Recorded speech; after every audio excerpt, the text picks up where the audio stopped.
آپ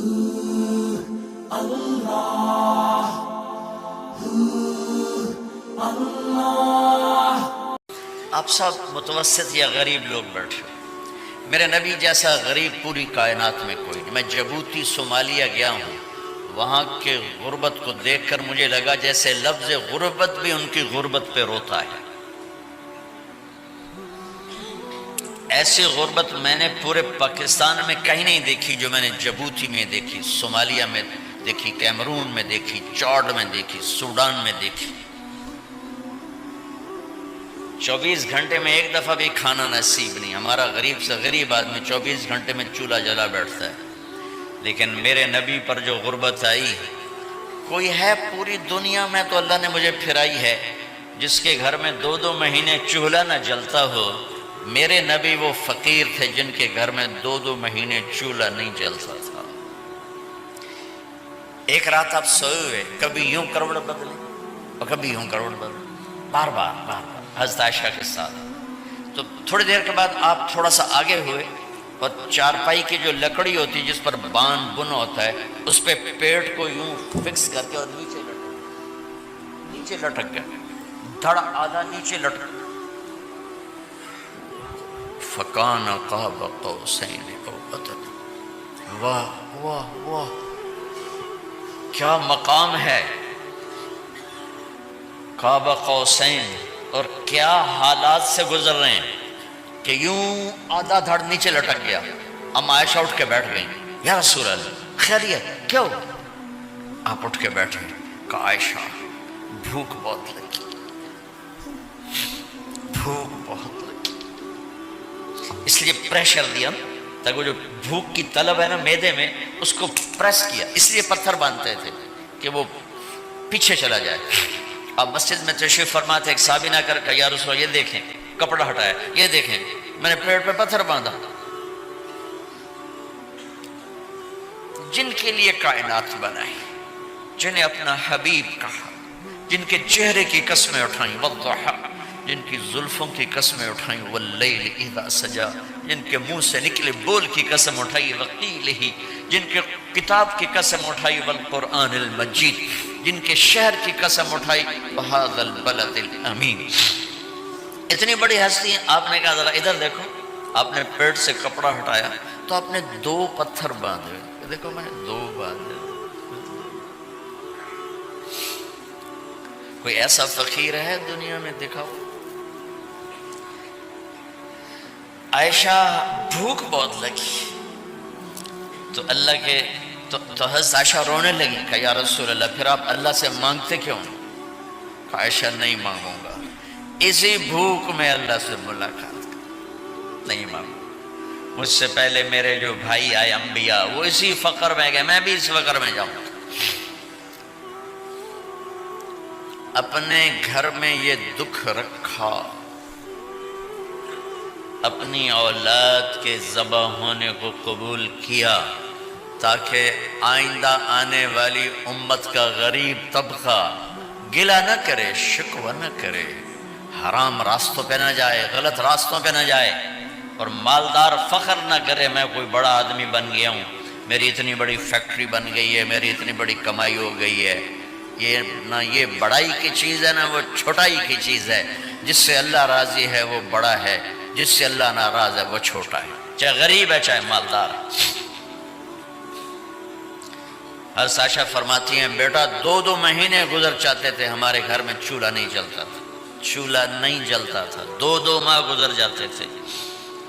ایک دفعہ باغ میں تشریف لے گئے، عبداللہ بن عمر آپ کے ساتھ ہیں، صبح کا وقت ہے تو آپ کھجوریں گری پڑی، جو ملک نہیں ہوتی نا، کسی کوے نے ٹھونگ ماری، کسی طوطے نے اس کو ایسے ہی وہ اس کو ٹک دیا اپنی اس کے ساتھ چونچ کے ساتھ، تو وہ گر پڑی۔ اب اٹھا کے صاف کر کے کھا رہے تھے اور عبداللہ سے کہہ رہے تھے عبداللہ تو نہیں کھاتا؟ انہوں نے کہا جی مجھے بھوک نہیں ہے۔ آپ نے کہا عبداللہ مجھے بھوک ہے، آج 4تھا دن ہے میں نے کچھ نہیں کھایا، 4تھا تو میں کوئی ہے جس کے ہاں 4 دن فاقہ چلتا ہو؟ آج 4تھا دن ہے میں نے کچھ نہیں کھایا۔ ہمارے دسترخوان پہ کتنا کھانا اٹھا کے کوڑے کے ڈھیر میں جاتا ہے۔ آج 4 دن گزر چکے ہیں میں نے کچھ نہیں کھایا. ہذہ صبح رابعۃ ما ذقت شیئا، آج 4تھی صبح میرے اوپر طلوع ہوئی ہے، ایک لقمہ نہیں کھایا. آپ مسجد میں بیٹھے تھے، کعب بن عجرہ آئے تو آپ کو دیکھ کر ایسے کہنے لگے یا رسول اللہ ما لی اراک متغیر اللون، یا رسول اللہ آپ کا چاند سا چہرہ چمکتا آج مرجھایا ہوا کیوں نظر آ رہا ہے؟ تو آپ نے یوں دیکھ، آپ نے پیٹ پہ یوں انگلی رکھ کر کہا ما دخل جوفی ما يدخل جوف ذاتک منذ ثلاث. کہا آج 3 دن گزر چکے ہیں، پیٹ میں ایک روٹی کا ذرہ داخل نہیں ہوا، ذرہ، لقمہ نہیں، ذرہ، روٹی کا ایک ذرہ پیٹ میں داخل نہیں ہوا.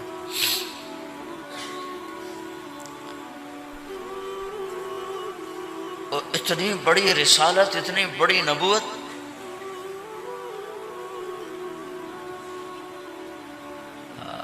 اپنی امت کے غریبوں کی تسلی کے لیے اور اپنی امت کے مالداروں کو سبق دینے کے لیے کہ اللہ رزق دے تو اپنی حیثیت نہ بھولو، اور اللہ نہ دے تو اپنے حبیب کی قربانی نہ بھولو.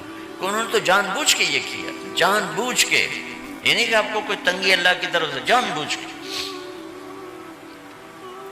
اور سارے گھر کا یہ حال ہے. حضرت فاطمہ رضی اللہ تعالیٰ عنہ سے ملنے گئے، کہا بیٹے میں اندر آ جاؤں، میرے ساتھ عمران بھی ہیں، ایک صحابی تھے عرب سردار، میرے ساتھ عمران بھی ہیں.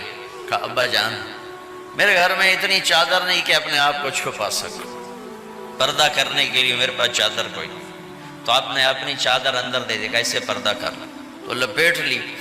اب اندر آئے تو آپ نے پوچھا میں نے سنا تھا تو بیمار ہے، میں تیرا حال پوچھنے آیا ہوں. تو باپ کو دیکھ کے آنسو نکل آئے کہ یا رسول اللہ بیماری بھی ہے اور بھوک بھی ہے، دونوں ہی ہیں، صرف بیماری نہیں بھوک بھی ہے. بڑے بڑے مصیبتوں سے لڑ جانے والے ماتھے پہ کبھی بل نہ آیا. بیٹی کے آنسوں نے پگھلا بھی دیا اور رلا بھی دیا. آپ بھی رو پڑے، آپ بھی رو پڑے. پھر کہا میری بیٹی نہ رو، والذی بعث اباک بالحق ما ذقت من 3 ایام من طواقہ، آج 3را دن ہے میں نے ایک لقمہ نہیں کھایا میں تیرے ساتھ. اور میری بیٹی میں تمہیں بتاؤں، میرے رب نے مجھے کہا تھا میرے حبیب اگر آپ چاہیں تو احد پہاڑ سونا بنا دو، 10 میل لمبا چوڑا ہے احد پہاڑ، 10 میل، میں احد پہاڑ سونا بنا دوں آپ کی خدمت میں پیش کروں. تو میں نے کہا نہیں یا اللہ مجھے نہیں چاہیے، میں ایک دن بھوکا رہوں گا، ایک دن کھانا کھاؤں گا. پھر فرمایا بیٹی کیا تجھے یہ عزت کافی نہیں ہے کہ اللہ نے تجھے جنت کی عورتوں کا سردار بنا دیا؟ یہ سرداری سونے چاندی میں تل کے نہیں ملی ہی.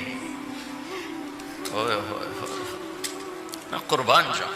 بھائیو آپ سب ماشاءاللہ نوجوان نظر آ رہے ہو، تھوڑا وقت نکال کے اگر آپ پڑھے ہوئے ہو اپنے نبی کی زندگی پڑھا کرو، اپنے نبی کی زندگی پڑھا کرو، بڑا ایمان بھی بنے گا، حوصلہ بھی ملے. آپ حسن حسین کو کہتے تھے میری آنکھوں کی ٹھنڈک، میرے جگر کے ٹکڑے، میرے سینے کی ٹھنڈک، میرے لاڈلے، جنت کے چاند، جنت کے سردار، میرے 2 پھول. یہ سارے الفاظ حسن حسین کے لیے ہیں.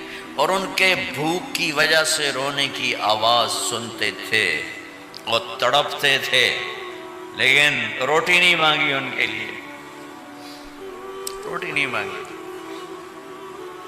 کہ اپنی امت کے غریبوں کو تسلی دینی تھی کہ اگر میں فقیر بن کے جا رہا ہوں تو تمہارے اوپر بھی امتحان ہے، چند دن برداشت کرو.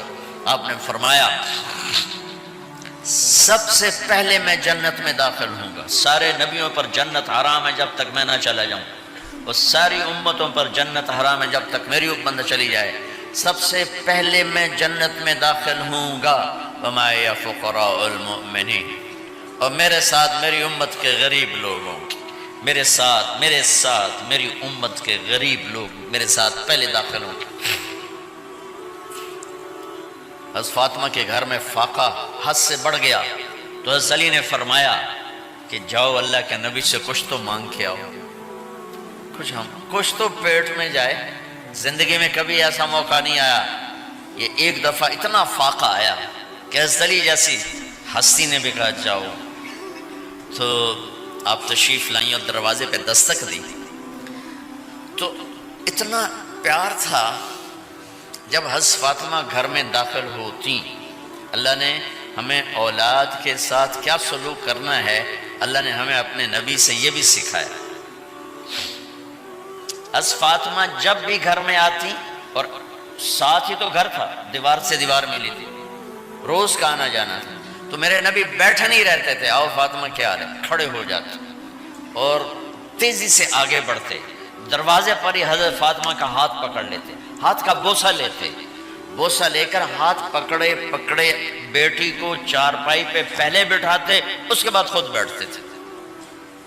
اکرموا اولادکم، میرے نبی نے کہا اولاد کو عزت دو، پھر وہ تمہیں عزت دیں گے۔ ہمارے ماحول میں اکثر ماں باپ نے اولاد پہ ڈنڈا ہی اٹھایا ہوتا ہے، پھر ان میں بغاوت پیدا ہو جاتی، پھر کہتے ہیں اولاد نافرمان ہے۔ آپ نے دستک دی تو کہنے لگے یہ تو فاطمہ کی دستک ہے، خیر تو ہے، پہلے تو کبھی اس وقت میں آئی نہیں۔ تو آپ نے ام ایمن سے کہا دروازہ کھولو۔ ام ایمن نے دروازہ کھولا تو آپ نے استقبال کیا، بٹھایا، پوچھا بیٹی کیا ہوا، اس وقت میں کیسے آئیں؟ کہا یا رسول اللہ بہت فقر ہے، بہت بھوک ہے، آپ کے پاس سنا کچھ مال آیا ہے، کچھ ہمیں بھی دے دیا جائے۔ اتنی صابر بیٹی زندگی میں ایک دفعہ بھوک کی شکایت لے کر آئیں، اور آگے باپ نے پھر پیپر لے لیا، پھر امتحان میں ڈال دیا۔ آپ نے کہا بیٹی میرے پاس 5 بکریاں کھڑی ہیں، دے دوں یا 5 دعائیں سکھا دوں؟ یہ بھی کوئی کتنا سخت موقع تھا، کتنا سخت موقع ہے کہ صبر کا پہاڑ بیٹی اتنی مجبور ہو کر آتی ہیں کہ یا رسول اللہ برا حال۔ تو میرے نبی کہتے بیٹی یہ بکریاں بھی لے جا، دعائیں بھی لے جا، دونوں جمع کر دیتے، یا دعائیں بعد میں سکھا دیتے، بکریاں دیتے، ایک تو دے دیتے، پر امت کے غریبوں کو تسلی دینی تھی، چونکہ امت میں اکثر طبقہ غریب ہوگا۔ تو آپ نے کہا بیٹی 5 بکریاں دوں یا 5 دعائیں دوں؟ تو وہ سمجھ گئیں اپنے باپ کے مزاج کو کہ ابا جان امتحان لے رہے ہیں، تو کہا ابا جان بکریاں چھوڑ دیں، مجھے دعائیں سکھا دیں، مجھے بکریاں نہیں چاہیے۔ بھوکے کی رات بھی گزر جاتی ہے اور بھوکے کا دن بھی ڈوب جاتا ہے۔ تو آپ کا چہرہ ایسے کھل گیا کہ میری بیٹی پاس ہو گئی۔ کہ بیٹی آپ تم دعا میں یہ کہا کرو یا اول الاولین یا آخر الاخرین یا ذا القوة المتین یا راحم المساکین یا ارحم الراحمین، یہ تیرے لیے 5 بکریوں سے اعلیٰ چیز۔ اب گھر واپس گئیں خالی ہاتھ۔ حضرت علی نے فرمایا تو کچھ بھی نہیں لائی؟ کہ نہیں لائی ہوں، بہت کچھ لائی ہوں۔ کہا کیا؟ کہ میں دنیا لینے گئی تھی، آخرت لے کے آ گئی۔ ذہبت للدنیا وجئت بالآخرہ۔ تو حضرت علی نے فرمایا تیرا آج کا دن سب سے اعلیٰ دن، خیر ایامک ھذا۔ داماد کا امتحان لے لیا، حضرت علی کو بلا لیا، علی 5000 بکریاں دوں کہ 5 دعائیں دوں؟ وہاں تو 5 بکریاں، اب 5000 کر دیں۔ علی 5000 بکریاں لیتے ہو یا 5 دعائیں لیتے؟ تو بھی سمجھ گئے کہ آج میرا محبوب مجھ سے امتحان لے رہا ہے کہ علی کتنا کو مضبوط ہے اپنے ایمان میں۔ اور فاقے میں نے بتا دی کیا گزر رہے، آدمی اپنی بھوک سہ لیتا ہے، اولاد کا رونا برداشت نہیں ہوتا ہے۔